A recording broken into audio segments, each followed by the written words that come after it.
No, acquiring a note now, it is, now people say, how do you get them? I don't get it. Those notes come to me. I'm destined to get it, I think.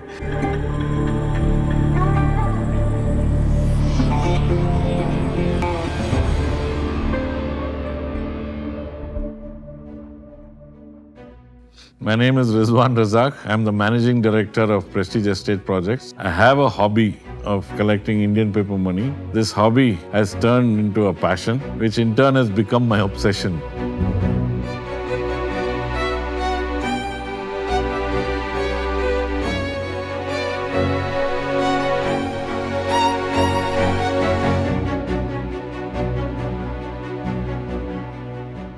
Strangely, our family, my granddad never believed in depositing money in the bank. They always used to keep the money at home. They also had the current money, which was in the bags, which came from day-to-day trading, which was there and kept in the safe. There was also this erstwhile money, which was the British India notes, which had no relevance that time when I was in 67, 68. Even the bunch of notes that were there were also given to me, and that actually became a starter kit to help me grow my collection.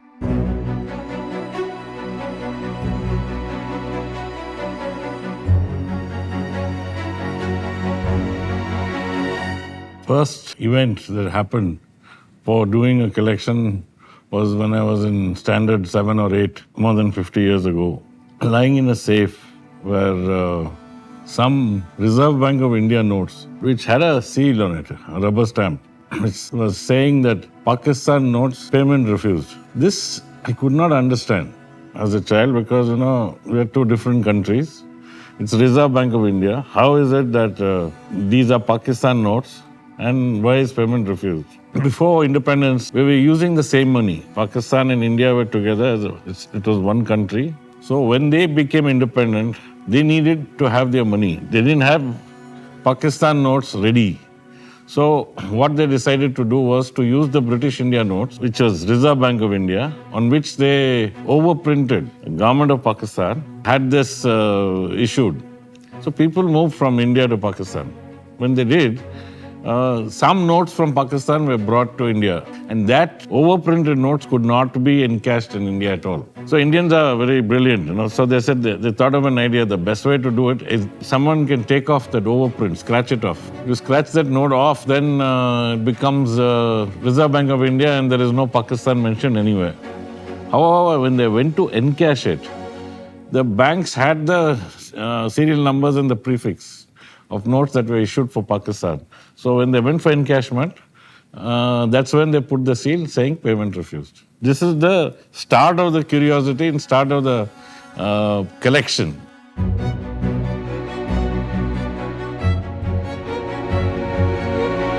Indian notes were printed in England. Hyderabad notes also were printed in England by Waterloo and Sons and then shipped to India. Came in a ship called SS Egypt. The ship sank, and what happened was when the ship sank, it had 1 million pounds worth of gold in it.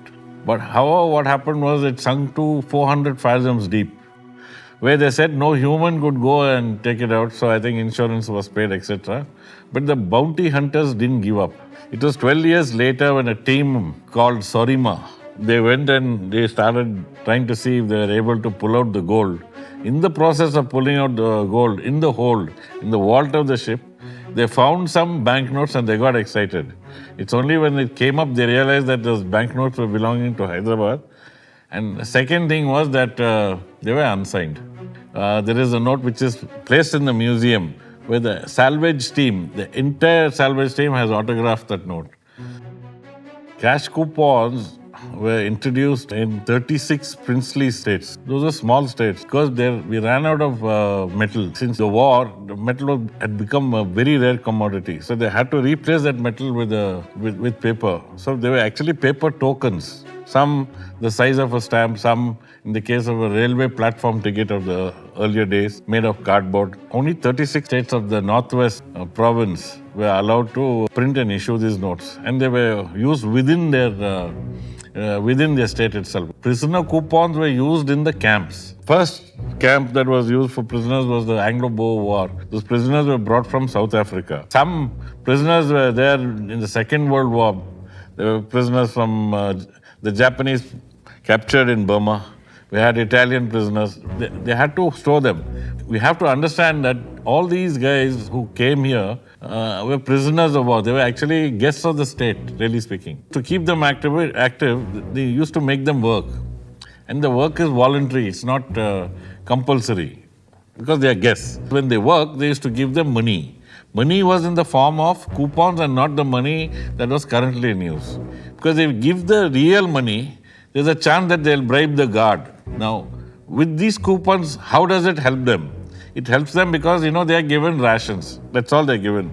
Beyond that, there are some luxuries. Luxuries could be a postcard, buying something in the canteen, chocolate, maybe a cigarette. There are few things like this that were sold in the canteens.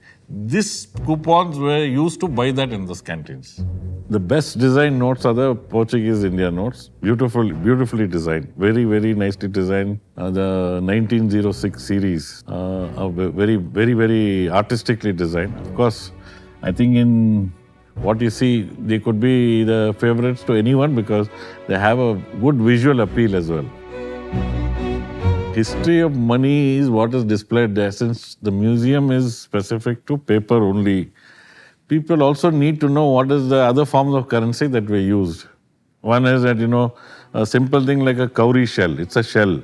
Then they had these beads, the red beads that are there. They were also used as money. And then they had coins that were bent coins, punchmark coins.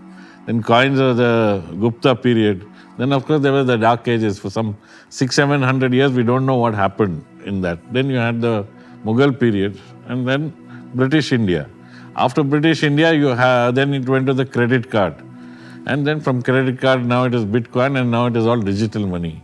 This thing about digital money, I had told in the year 2000. No, the growth of UPI is going to be very drastic, not only in India, worldwide, especially countries like Sweden, etc., don't have cash at all. No shopkeeper accept cash. Nowhere it's cash. Cash is going to be a thing of the past.